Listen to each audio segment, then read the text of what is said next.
जय श्री सीताराम जी की। केवट के प्रिय वचन सुन के कृपा सिंधु राम जी मुस्कुरा कर बोले, अच्छा वही काम करो जिससे तुम्हारी नाव न जाए। जल्दी जल लाकर पाँव धो लो, देर हो रही है और हमें पार उतार दो। जिनका नाम एक बार ही स्मरण करने से मनुष्य अथाह सागर से पार उतर जाते हैं और जिन प्रभु ने 3 पग से ही जगत को छोटा कर दिया, वही कृपालु प्रभु गंगा पार करने के लिए केवट से आग्रह कर रहे हैं। प्रभु के वचन सुन गंगा जी की बुद्धि मोह से खींच गई थी, परंतु चरणों के नख देखकर गंगा जी प्रसन्न हो गई। फिर केवट ने श्री राम जी की आज्ञा पाई तो कठोता में जल ले आया। परम आनंद के साथ प्रेम में मगन होकर वह चरण कमल धोने लगा। सब देवता फूलों की वर्षा करके उसके भाग्य की सराहना करने लगे कि इसके समान पुण्य आत्मा कोई नहीं है। केवट चरण धोकर अपने कुटुंब सहित चरणामृत पान करके और उसके प्रभाव से अपने पितरों का उद्धार कर प्रसन्न होकर गंगा जी के पार ले गया। नाव से उतरकर श्री सीताराम जी गुहे लक्ष्मण जी सहित गंगा जी की रेत पर खड़े हो गए। तब केवट ने दंडवत किए। प्रभु रामचंद्र जी को संकोच हुआ कि इसको कुछ नहीं दिया। स्वामी के हृदय की बात जानने वाली जानकी जी ने मनी जड़ी हुई अंगूठी प्रसन्न मन से उतारी। कृपालु रामचंद्र जी ने केवट से कहा कि उतराई लो। तब केवट ने व्याकुल होकर चरण पकड़ लिए। केवट बोला, हे नाथ, आज मैंने क्या नहीं पाया। मेरे पाप, दुख और दरिद्र की अग्नि शांत हो गई। बहुत समय तक मैंने मजदूरी की, सो आज विधाता ने मेरी सब मजदूरी भरपूर दे दी। हे स्वामी, हे दीन दयालु, आपकी दया से मुझे अब कुछ नहीं चाहिए। लौटते समय मुझे जो कुछ आप देंगे वह प्रसाद मैं माथे चढ़ाकर ले लूंगा। प्रभु रामचंद्र जी, लक्ष्मण जी और जानकी जी ने बहुत कहा, परंतु केवट ने कुछ नहीं लिया। तब दया के निधान श्री रामचंद्र जी ने उसे निर्मल भक्ति का वरदान दे दिया और फिर उसे विदा किया।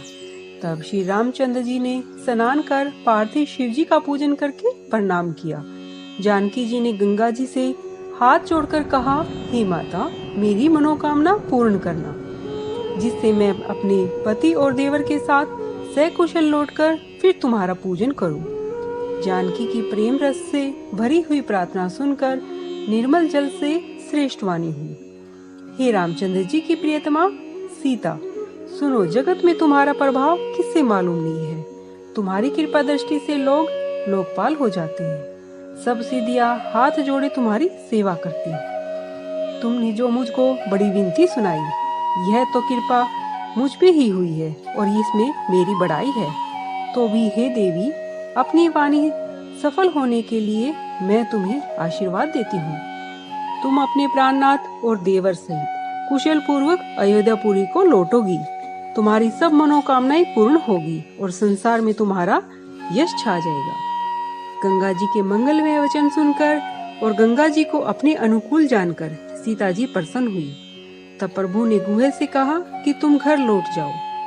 सुनते ही उनका मुख सूख गया, मन में दहा हुआ।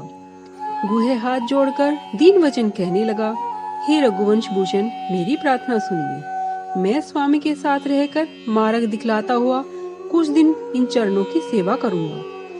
हे रघुनाथ, आप जिस वन में जाकर रहेंगे वहाँ मैं सुहावनी कुटी बनाऊंगा। तब मुझे आप जो आज्ञा देंगे मैं वही करूंगा। हे रघुनाथ, मुझे आपकी दुहाई है। श्री रामचंद्र जी ने उसका स्वाभाविक स्नेह देखकर साथ ले लिया। तब गुहे ने हृदय में बहुत ही प्रसन्नता हुई।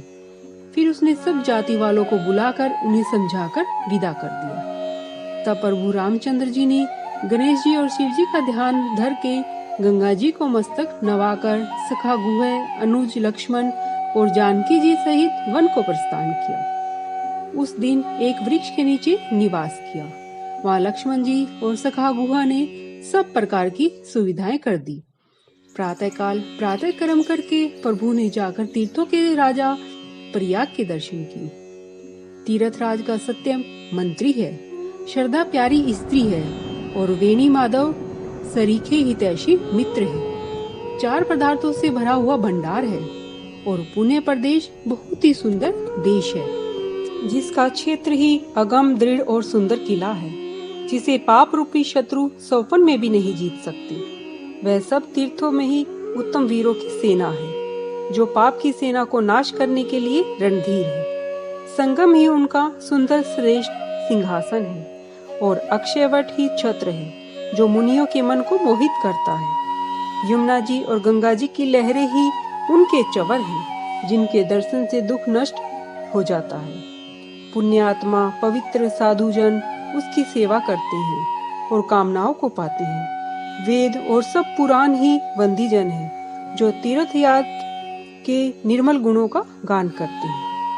प्रयाग के प्रभाव को कौन कह नहीं सकता, जो पापों के समूह रूपी हाथियों को नष्ट करने के लिए सिंह के समान है। मनोहर तीर्थराज का वर्णन करके सुख के समुद्र राम जी ने भी सुख पाया।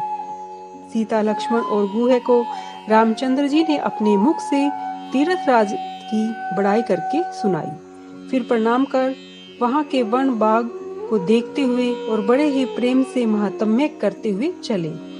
इस प्रकार आकर त्रिवेणी का दर्शन किया, जो स्मरण करने से संपूर्ण आनंद मंगलों की देन है। वह आनंद पूर्वक स्नान कर शिव जी का पूजन किया तथा यथा योग्य तीर्थ देवों की पूजा की। जय श्री सीताराम जी।